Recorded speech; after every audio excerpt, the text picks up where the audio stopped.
Karnataka Christian community development ಕಾರ್ಪೊರೇಷನ್ಗೆ ರಾಜ್ಯ ಸರ್ಕಾರ 200 ಕೋಟಿ ಅನುದಾನ ಮೀಸಲಿಟ್ಟಿದೆ. ಈಗಾಗಲೇ 80 ಕೋಟಿ ಅನುದಾನ ಬಿಡುಗಡೆ ಕೂಡ ಮಾಡಲಾಗಿದೆ. ಶೀಘ್ರವೇ ಕಾರ್ಪೊರೇಷನ್ಗೆ ಅಧ್ಯಕ್ಷ ಮತ್ತು ನಿರ್ದೇಶಕರ ನೇಮಕವಾದ ಬಳಿಕ ಅನುದಾನ ಖರ್ಚು ಮಾಡಲು ಕ್ರಮ ಕೈಗೊಳ್ಳಲಾಗುವುದು ಎಂದು ನೂತನ ವಿಧಾನ ಪರಿಷತ್ ಸದಸ್ಯ ಐವನ್ ಡಿಸೋಜಾ ಅವರು ಮಾತನಾಡಿ ತಿಳಿಸಿದರು. ಬೇದರ್ ನಗರದ ಜಿಲ್ಲಾ ಪತ್ರಿಕಾ ಭವನದಲ್ಲಿ ಕರೆದ ಸುದ್ದಿಗೋಷ್ಠಿಯಲ್ಲಿ ಮಾತನಾಡಿದ ಅವರು, ಸಮುದಾಯ ಮತ್ತು ಸ್ಮಶಾನ ಭೂಮಿಗಾಗಿ 20 ಕೋಟಿ, ಕರ್ನಾಟಕ ಅಲ್ಪಸಂಖ್ಯಾತರ ಅಭಿವೃದ್ಧಿ ನಿಗಮಕ್ಕೆ 25 ಕೋಟಿ, ಶ್ರಮ ಶಕ್ತಿ, ಶಿಕ್ಷಣ, ಗಂಗಾ ಕಲ್ಯಾಣ, ತರಬೇತಿ ಮುಂತಾದವುಗಳಿಗೆ ಅನುದಾನ ಬಳಸಲಾಗುವುದು. ಈಗಾಗಲೇ ಪ್ರಗತಿ ಪರಿಶೀಲನೆ ಮಾಡಲಾಗಿದೆ. MBA ಮತ್ತು MCA ಓದುವ ಮಕ್ಕಳಿಗೆ 5 ವರ್ಷಗಳ ಕಾಲ ಶುಲ್ಕ ಭರಿಸಲು ಕ್ರಮ ತೆಗೆದುಕೊಂಡಿದ್ದೇವೆ. ಇನ್ನು ಮುಂದೆ ನನ್ನಿಂದ ಓದಲು ಆಗುತ್ತಿಲ್ಲ ಎಂದು ಯಾರಾದರೂ ವಿದ್ಯಾರ್ಥಿಗಳು ನನ್ನ ಮುಂದೆ ನೋವು ತೋಡಿಕೊಂಡರೆ ಸಂಬಂಧಪಟ್ಟ ಅಧಿಕಾರಿಗಳ ವಿರುದ್ಧ ಸೂಕ್ತ ಕ್ರಮ ಕೈಗೊಳ್ಳಲಾಗುವುದು ಎಂದರು. ರಾಜಕೀಯ ವಿಚಾರವಾಗಿ ಮಾತನಾಡಿರುವ ಅವರು, ಗ್ಯಾರಂಟಿ ಯೋಜನೆಗಳ ಬಗ್ಗೆ ಬಿಜೆಪಿಯವರಿಗೆ ಮಾತನಾಡುವ ನೈತಿಕ ಹಕ್ಕಿಲ್ಲ. ಬಿಜೆಪಿ ರಾಜ್ಯಾಧ್ಯಕ್ಷ ವಿಜಯೇಂದ್ರ ಹಾಗೂ ವಿಧಾನಸಭೆ ವಿರೋಧ ಪಕ್ಷದ ನಾಯಕ R. ಅಶೋಕ್ ಅವರು ಗ್ಯಾರಂಟಿಯಿಂದ ಅಭಿವೃದ್ಧಿ ಕುಂಠಿತವಾಗಿದೆ, ಇತರೆ ಅಭಿವೃದ್ಧಿ ಹಣವು ಗ್ಯಾರಂಟಿಗೆ ಬಳಸಲಾಗ್ತಾ ಇದೆ ಎಂಬುದನ್ನು ಸಾಬೀತುಪಡಿಸಲಿ ನೋಡೋಣ. ಗ್ಯಾರಂಟಿ ಯೋಜನೆಗಳಿಂದ ಅಭಿವೃದ್ಧಿ ಕುಂಠಿತವಾಗುತ್ತಿದೆ ಎಂದು ಸುಳ್ಳು ನೆವ ಹೇಳಿ ಜನರಿಗೆ ದಾರಿ ತಪ್ಪಿಸುವಲ್ಲಿ ಹೊರಟಿರುವ ಇವರಿಗೆ ಇಡೀ ಕಲ್ಯಾಣ ಕರ್ನಾಟಕ ಭಾಗದಲ್ಲಿ ಲೋಕಸಭೆ ಚುನಾವಣೆಯಲ್ಲಿ ಜನ ದಕ್ಕ ಪಾಠ ಕಲಿಸಿದ್ದಾರೆ. ಈ ಭಾಗದಲ್ಲಿ ಸೋತು ಸುಣ್ಣವಾಗಿರುವ ಇವರಿಗೆ ಮಾತನಾಡುವ ವಿಷಯಗಳೇ ಇಲ್ಲ. ಹೀಗಾಗಿ ನಮ್ಮ ಸರ್ಕಾರದ ಗ್ಯಾರಂಟಿ ಯೋಜನೆಗಳನ್ನು ಸಹಿಸದೆ ಹೊಟ್ಟೆ ಕಿಚ್ಚು ಪಡ್ತಾ ಇದ್ದಾರೆ. ನೀಟ್ ವಿಷಯವಾಗಿ ಲೋಕಸಭೆಯಲ್ಲಿ ಪ್ರತಿಪಕ್ಷ ನಾಯಕ ರಾಹುಲ್ ಗಾಂಧಿ ಅವರು ಮಾತನಾಡುವಾಗ ಮೈಕ್ ಬಂದ್ ಮಾಡಲಾಗ್ತಾ ಇದೆ. ಇಡೀ ದೇಶದಾದ್ಯಂತ ಯುವ ಜನರ ಜೀವನದ ಜೊತೆ ಚೆಲ್ಲಾಟವಾಡುತ್ತಿರುವ ಬಿಜೆಪಿಗರಿಗೆ ಈ ಲೋಕಸಭೆ ಚುನಾವಣೆಯಲ್ಲಿ ದೇಶದ ಜನ ತಕ್ಕ ಉತ್ತರ ನೀಡಿದ್ದಾರೆ ಎಂದರು. ನೀಟ್ ಪರೀಕ್ಷೆ ಬಗ್ಗೆ ಈ ತಿಂಗಳ 15ರಿಂದ ನಡೆಯಲಿರುವ ರಾಜ್ಯ ವಿಧಾನಮಂಡಲ ಅಧಿವೇಶನದಲ್ಲಿ ಪ್ರಸ್ತಾಪಿಸಿ ಅದಕ್ಕೆ ಗೇಟ್ ಪಾಸ್ ನೀಡಲಾಗುವುದು. ಹಿಂದೆ ಮಾಜಿ ಮುಖ್ಯಮಂತ್ರಿ ವೀರಪ್ಪ ಮೊಯ್ಲಿ ಸಿಇಟಿ ಪರೀಕ್ಷೆ ಜಾರಿಗೆ ತಂದು ಇಲ್ಲಿಯ ರಾಜ್ಯದ ವಿದ್ಯಾರ್ಥಿಗಳಿಗೆ ನ್ಯಾಯಯುತ ಪರೀಕ್ಷೆ ಬರೆಯಲು ಅನುವು ಮಾಡಿಕೊಟ್ಟಿದ್ರು. ಅದನ್ನೇ ಪುನರ್ ಪ್ರಾರಂಭಿಸಲು ನಮ್ಮ ಸರ್ಕಾರ ಚರ್ಚಿಸಲಿದೆ ಎಂದರು. ಸುದ್ದಿಗೋಷ್ಠಿಯಲ್ಲಿ ಕೆಪಿಸಿಸಿ ಉಪಾಧ್ಯಕ್ಷ ಜಾನ್ ವೆಸ್ಲಿ, ಮಾಜಿ ಬೂಡಾ ಅಧ್ಯಕ್ಷ ಸಂಜಯ್ ಜಾಗೀರ್ದಾರ್, ಕೆಪಿಸಿಸಿ ಮಹಿಳಾ ಘಟಕದ ಅಧ್ಯಕ್ಷೆ ವನಿಲಾ ಸೂರ್ಯವಂಶಿ, ಗ್ಯಾರಂಟಿ ಯೋಜನೆ ಅನುಷ್ಠಾನ ಪ್ರಾಧಿಕಾರದ ಜಿಲ್ಲಾಧ್ಯಕ್ಷ ಅಮೃತರಾವ್ ಚಿಮ್ಕೋಡಿ, ಜಿಲ್ಲಾ ಕಾಂಗ್ರೆಸ್ ವಕ್ತಾರ ಜಾರ್ಜ್ ಫರ್ನಾಂಡಿಸ್, ಪಕ್ಷದ ಪ್ರಮುಖರಾದ SP ರಾಜಶೇಖರ್, ಮಹೇಶ್ ಹಿರೇಮನಿ, ಯೇಸುದಾಸ್ ಅಣದೂರೆ, ಅರ್ಜುನ್ ಕನಕ್, ಫಿಲಿಪ್ ಸೇರಿದಂತೆ ಇನ್ನಿತರರು ಇದ್ದರು. ಬಾರಿ ವಿಧಾನ ಪರಿಷತ್ತಿನ ಶಾಸಕನಾಗಿ ವಿಧಾನಸಭೆಯಿಂದ ವಿಧಾನ ಪರಿಷತ್ತಿಗೆ ಚುನಾಯಿತರಾದ ಮೇಲೆ ರಾಜ್ಯದ ಉದ್ದಗಲಕ್ಕೂ ಭೇಟಿ ಕೊಟ್ಟು ಮುಂದೆ ನಡೆಯುವಂಥ ಅಧಿವೇಶನ 15 ತಾರೀಕಿಗೆ ಮಳೆಗಾಲದ ಅಧಿವೇಶನ ಪ್ರಾರಂಭ ಆಗ್ತದೆ. ಆ ಅಧಿವೇಶನದಲ್ಲಿ ಅನೇಕ ವಿಚಾರಗಳನ್ನು ಮಂಡನೆ ಮಾಡಬೇಕು ಅಂತೇಳಿ ಉದ್ದೇಶವನ್ನು ಇಟ್ಟುಕೊಂಡು ನನ್ನ ಪ್ರವಾಸವನ್ನು ಕೈಗೊಂಡಿದ್ದೇನೆ. ದಕ್ಷಿಣ ಕನ್ನಡ, ಉಡುಪಿ, ಕಾರವಾರ, ಅದೇ ರೀತಿ ಬೆಂಗಳೂರು ನಗರ, ಬೆಂಗಳೂರು ಗ್ರಾಮಾಂತರ ಮತ್ತು ಇವತ್ತು ಬೀದರ್ ಜಿಲ್ಲೆಗಳಿಗೆ ಬಂದಿದ್ದೇನೆ. ಕರ್ನಾಟಕದಲ್ಲಿ ಸರ್ಕಾರ ಅಧಿಕಾರಕ್ಕೆ ಬಂದು 1 ವರ್ಷ ಕಳೆದಿದೆ.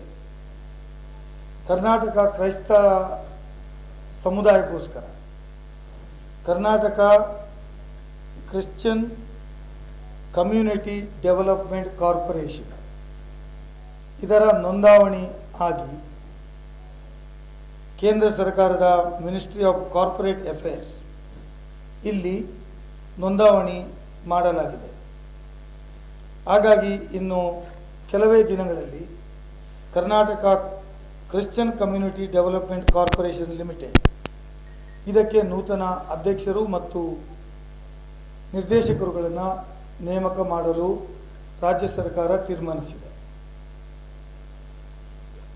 ಈಗಾಗಲೇ ಸಿದ್ದರಾಮಯ್ಯನವರು ಕಳೆದ ಬಜೆಟ್ನಲ್ಲಿ 23-24ನೇ ಸಾಲಿನ ಬಜೆಟ್ನಲ್ಲಿ 200 ಕೋಟಿ ರೂಪಾಯಿ ಅನುದಾನವನ್ನು ಕರ್ನಾಟಕ ಕ್ರಿಶ್ಚಿಯನ್ ಕಮ್ಯುನಿಟಿ ಡೆವಲಪ್ಮೆಂಟ್ ಕಾರ್ಪೊರೇಷನ್ಗೆ ಮೀಸಲು ಇಟ್ಟಿದ್ದಾರೆ.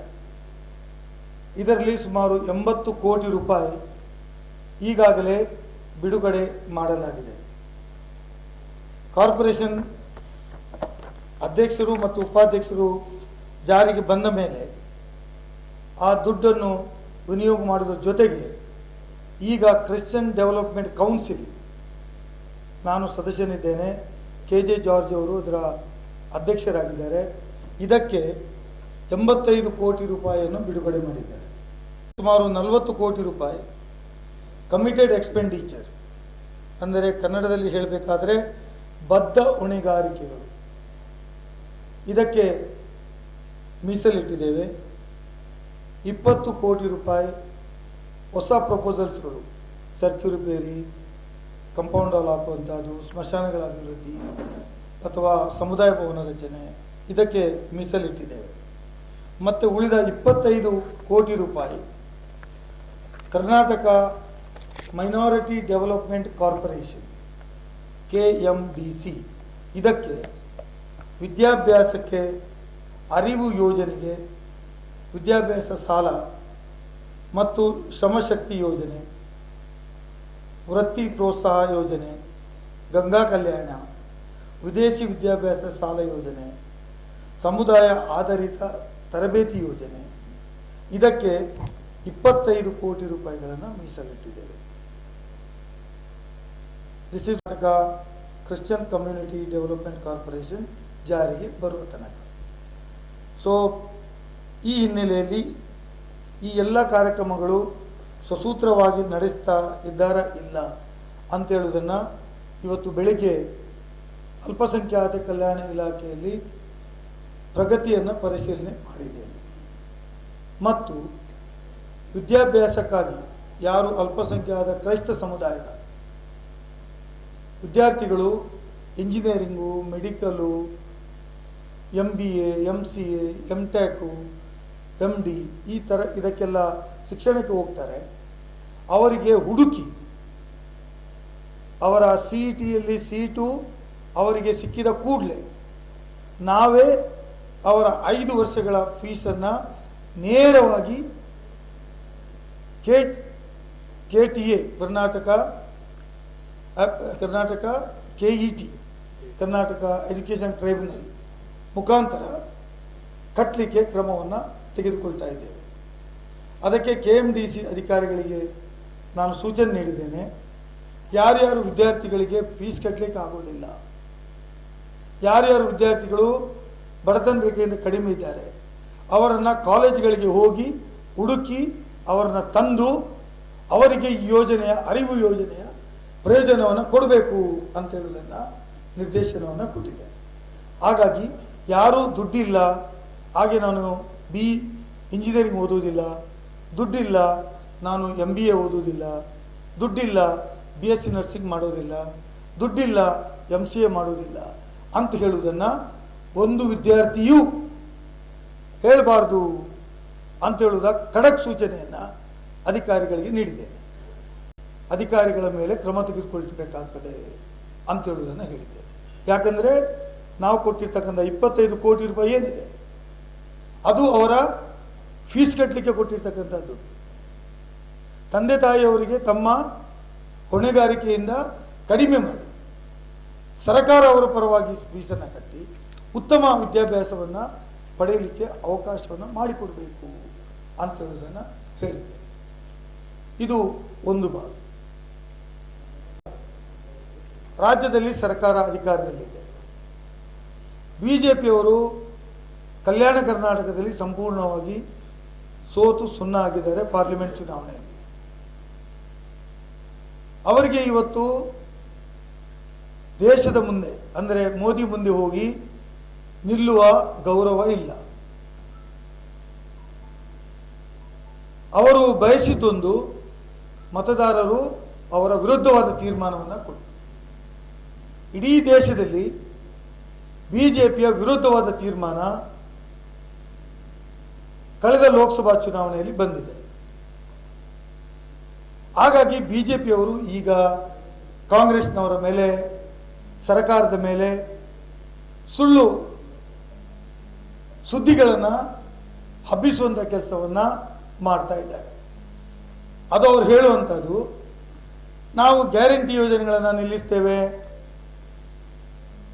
ಗ್ಯಾರಂಟಿಯಿಂದ ಸರ್ಕಾರ ದಿವಾಳಿಯಾಗಿದೆ, ಗ್ಯಾರಂಟಿಯಿಂದ ಅಭಿವೃದ್ಧಿ ಕೆಲಸ ಆಗ್ತಾ ಇಲ್ಲ, ಗ್ಯಾರಂಟಿಯಿಂದ ಖಜಾನೆ ಖಾಲಿ ಆಗ್ತಾ ಇದೆ ಅಂತ ಮಾತನ್ನು ಹೇಳ್ತಾರೆ. ನಾನು BJP ನಾಯಕರಿಗೆ ಕೇಳಲಿಕ್ಕೆ ಬಯಸ್ತೇನೆ, ಅದು ಆರ್ ಅಶೋಕ್ ಇರ್ಬೋದು, BJPಯ ರಾಜ್ಯಾಧ್ಯಕ್ಷ ವಿಜೇಂದ್ರ ಇರ್ಬೋದು, ಒಂದು ಪೈಸಾ ದುರುಪಯೋಗ ಆಗಿದೆ ಅಂತ ಹೇಳುವುದನ್ನು ತೋರಿಸಿಕೊಡ್ಬೇಕು. ಗ್ಯಾರಂಟಿ ಯೋಜನೆಗೆ ಮೀಸಲಿಟ್ಟಂಥ ದುಡ್ಡು ದುರುಪಯೋಗ ಆಗಿದೆ, ಅವರಿಗೆ ಬದಲು ಇವರಿಗೆ ಸಿಕ್ಕಿದೆ ಅಂತ ಹೇಳುವುದನ್ನು ಹೇಳುವ ಧೈರ್ಯ ನಿಮಗಿದೆಯಾ? ಗ್ಯಾರಂಟಿ ಯೋಜನೆ ಕಾಂಗ್ರೆಸ್ ಕಾರ್ಯಕರ್ತರಿಗೆ ಮಾತ್ರ ಅಲ್ಲ, ಈ ರಾಜ್ಯದ 1,85,00,000 ಕುಟುಂಬಗಳಿಗೂ ಅರ್ಹವಾಗಿರ್ತಕ್ಕಂಥ ಯೋಜನೆ. ನನಗೆ ತಿಳಿದ ಮಟ್ಟಿಗೆ BJPಯ ನಾಯಕರು, ಕಾರ್ಯಕರ್ತರು ಎಲ್ಲರೂ ಈ ಯೋಜನೆ ಫಲಾನುಭವಿಗಳೇ. ನಿಮಗೆ ಶಕ್ತಿ ಇದ್ರೆ ನೀವು ಆ ಯೋಜನೆ ಪಡೆಯಬೇಡಿ ಅಂತ ಕರೆಕೊಡಿ, ಅದರ ಪರಿಣಾಮ ಏನಾಗ್ತದೆ ನೋಡೋಣ. ಈ ಯೋಜನೆ ಜಾರಿಗೆ ತಂದಿದ್ದೇವೆ. ಈ ಯೋಜನೆ ಇನ್ನೂ ಯಾರಾದರೂ ಬಾಕಿ ಉಳಿದಿದ್ರೆ, ಅರ್ಹರಿಗೆ ಸಿಗದೇ ಇದ್ದಿದ್ರೆ, ತೊಂದರೆಗಳಿದ್ರೆ ಅದನ್ನು ಸರಿ ಮಾಡಲಿಕ್ಕೆ ಗ್ಯಾರಂಟಿ ಸಮಿತಿಗಳನ್ನು ವಿಧಾನಸಭಾ ಕ್ಷೇತ್ರವಾರು, ಜಿಲ್ಲಾವಾರು, ರಾಜ್ಯ ಮಟ್ಟದಲ್ಲಿ ನೇಮಕ ಮಾಡಿದ್ದೇವೆ. ಮತ್ತು ಯಾರಾದರೂ, ನಾನು ಜನರಲ್ಲಿ ತಮ್ಮ ಮೂಲಕ ವಿನಂತಿ ಮಾಡ್ತೇನೆ, ಯಾರಾದರೂ ಈ ಯೋಜನೆ ನನಗೆ ಸಿಗಲಿಲ್ಲ, ನನಗೆ ಅರ್ಹತೆ ಇತ್ತು ಸಿಗಲಿಲ್ಲ ಅಂತಾದರೆ ಈ ಸಮಿತಿ ಕಾರ್ಯನಿರ್ವಹಣೆ ಮಾಡಲಿಕ್ಕೆ ಪ್ರಾರಂಭ ಮಾಡ್ತದೆ. ಜಿಲ್ಲಾ ಪಂಚಾಯತ್ ಕಚೇರಿಯಲ್ಲಿ ಜಿಲ್ಲಾ ಮಟ್ಟದಲ್ಲಿ ಆಫೀಸು, ತಾಲೂಕು ಕಚೇರಿಯಲ್ಲಿ ತಾಲೂಕು ಮಟ್ಟದ ಕಚೇರಿ ಆಫೀಸು, ರಾಜ್ಯ ಮಟ್ಟದಲ್ಲಿ ರಾಜ್ಯ ಮಟ್ಟದ ಆಫೀಸು, ಇದನ್ನು ಓಪನ್ ಮಾಡ್ತಾ ಇದ್ದೇವೆ. ಎಲ್ಲ ಶಾಸಕರುಗಳ ಕಚೇರಿಯಲ್ಲಿ ಗ್ಯಾರಂಟಿ ಯೋಜನೆಗಳನ್ನು ಜಾರಿ ಮಾಡಲಿಕ್ಕೆ ಅಂತೇಳಿ ಒಂದು ಸ್ಪೆಷಲ್ ಭಾಗವನ್ನು ತೆರೆದು ಈ ಯೋಜನೆಯಲ್ಲಿ ಯಾರಾದರೂ ಬಿಟ್ಟು ಹೋದಂಥ ಫಲಾನುಭವಿಗಳು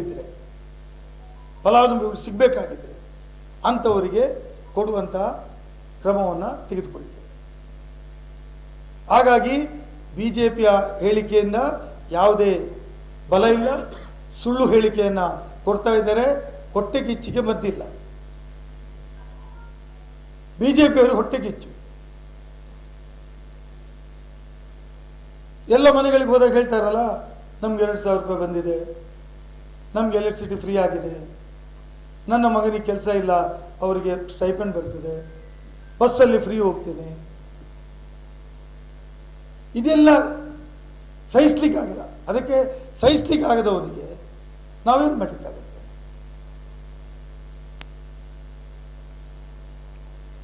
ಇದು ಒಂದು ಕಡೆ. ಎಕ್ಸಾಮ್ ಬಗ್ಗೆ ದೇಶದಲ್ಲಿ ಇವತ್ತು ನೀಟ್ ಎಕ್ಸಾಮನ್ನು ಮಾಡಬೇಕು, ವಿದ್ಯಾರ್ಥಿಗಳಿಗೆ ನ್ಯಾಯ ಕೊಡಬೇಕು ಅಂತ ಹೇಳಿದು ಬದ್ಧತೆ ಕಾಂಗ್ರೆಸ್ ಪಕ್ಷದ್ದು.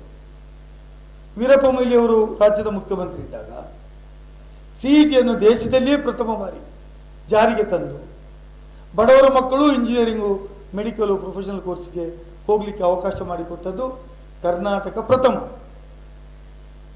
ಅಂದು ನಾವು ದೊಡ್ಡ ದೊಡ್ಡ ಮೆಡಿಕಲ್ ಕಾಲೇಜಿನ ಸೀಟ್ಗಳನ್ನು ತೆಗೆದುಕೊಂಡು ಬಡ ಜನರ ಮಕ್ಕಳಿಗೆ ಮೆರಿಟ್ ಮೇಲೆ ಕೊಟ್ಟಿದ್ದೇವೆ. ನ್ಯಾಷನಲ್ ಲೆವೆಲಲ್ಲಿ ಏನೋ ಒಂದು ಪರೀಕ್ಷೆ ಮಾಡ್ತೀವಿ, ಅದು ಎಲ್ಲರಿಗೂ ಲಾಭ ಆಗ್ತದೆ, ಅದರಿಂದ ನ್ಯಾಯ ಸಿಗ್ತದೆ ಅಂತೇಳಿ ನಾವು ಕೂಡ ಇನಿಷಿಯಲ್ ಸ್ಟೇಜಲ್ಲಿ ಒಪ್ಪಿಕೊಂಡಿದ್ದೇವೆ. ಇವತ್ತು ಕೇಂದ್ರ ಸರ್ಕಾರ ಅದನ್ನು ದುರುಪಯೋಗ ಮಾಡಿ ಮಾರಾಟ ಮಾಡಲಿಕ್ಕೆ ಹೊರಟಿದೆ. ಬಡವರ ಸೀಟನ್ನು ತೆಗೆದು ಅವರಿಗೆ ಬೇಕಾದಂಥ ಅವರಿಗೆ ಕೊಡಲಿಕ್ಕೆ ಅದರಲ್ಲಿ ದೊಡ್ಡ ಹಗರಣ ಮಾಡಿದೆ. ಇವತ್ತಿನ ದಿನದವರೆಗೂ ಕೇಂದ್ರ ಸರ್ಕಾರ ಅದು ಯಾರು ಮಾಡಿದ್ದಾರೆ, ಯಾಕಾಗಿ ಆಯಿತು, ಅದರಿಂದ ಎಷ್ಟು ವಿದ್ಯಾರ್ಥಿಗಳ ಭವಿಷ್ಯ ಹಾಳಾಯಿತು, ಇದರ ಬಗ್ಗೆ ಮಾತಾಡಲಿಕ್ಕೆ ತಯಾರಿಲ್ಲ. ಪಾರ್ಲಿಮೆಂಟ್ನಲ್ಲಿ ಮಾತಾಡಲಿಕ್ಕೆ ಅವಕಾಶ ಕೊಡೋದಿಲ್ಲ. ಪಾರ್ಲಿಮೆಂಟಲ್ಲಿ ನೀಟ್ ಬಗ್ಗೆ ಮಾತಾಡಿದರೆ ಮೈಕನ್ನು ಸ್ವಿಚ್ ಆಫ್ ಮಾಡ್ತಾರೆ. ಕೇಂದ್ರದ ಶಿಕ್ಷಣ ಸಚಿವರು ಬಾಯಿ ಬಿಚ್ಚೋದಿಲ್ಲ. ದೇಶದ ಪ್ರಧಾನಮಂತ್ರಿ ಯುವಕರ ಬಗ್ಗೆ ಮಾತಾಡ್ತಕ್ಕಂಥವರು ಕೋಟ್ಯಾಂತರ ವಿದ್ಯಾರ್ಥಿಗಳು ಇವತ್ತು ತಮ್ಮ ಭವಿಷ್ಯಕ್ಕೆ ಏನು ದಾರಿ ಅಂತ ಕಾಣದೆ ಬಂಡವಾಳಶಾಹಿಗಳಿಂದ ಅವರ ಈ ಒಂದು ಇನ್ಎಫಿಷಿಯೆಂಟ್ ಅಡ್ಮಿನಿಸ್ಟ್ರೇಷನ್ ಇಂದ ಇವತ್ತು ನೊಂದು ಆತ್ಮಹತ್ಯೆ ಮಾಡಿಕೊಳ್ಳುವಂತಹದನ್ನು ನಾವು ಕಾಣ್ತಾ ಇದ್ದೀವಿ. ಹಾಗಾಗಿ ಕೇಂದ್ರ ಸರ್ಕಾರ ನಡೆಸುವಂತಹ ನೀಟ್ ಮೇಲೆ ನಾನು ನಂಬಿಕೆ ಕಳ್ಕೊಂಡಿದ್ದೇನೆ. ಹಾಗಾಗಿ ನಾನು ಮುಂದಿನ ಅಧಿವೇಶನದಲ್ಲಿ ಒಂದು ನಿಲುವಳಿ ಸೂಚನೆಯನ್ನು ಮಂಡನೆ ಮಾಡಿ ರಾಜ್ಯ ಸರ್ಕಾರ ನೀಟ್ ಎಕ್ಸಾಮಿನೇಷನ್ಗೆ ಏನು ಸಮ್ಮತಿ ಕೊಟ್ಟಿದೆ ಅದರಿಂದ ಹೊರಗೆ ಬರಬೇಕು. ಈಗಾಗಲೇ ತಮಿಳುನಾಡಿನಲ್ಲಿ ಅಂಥ ತೀರ್ಮಾನ ಆಗಿದೆ, ಕೇರಳ ರಾಜ್ಯದಲ್ಲಿ ಅಂಥ ತೀರ್ಮಾನ ಆಗಿದೆ, ಬೇರೆ ರಾಜ್ಯಗಳು ಕೂಡ ಅಂಥ ತೀರ್ಮಾನವನ್ನು ತೆಗೆದುಕೊಳ್ಳುವ ಸನ್ನಿವೇಶದಲ್ಲಿದ್ದಾರೆ.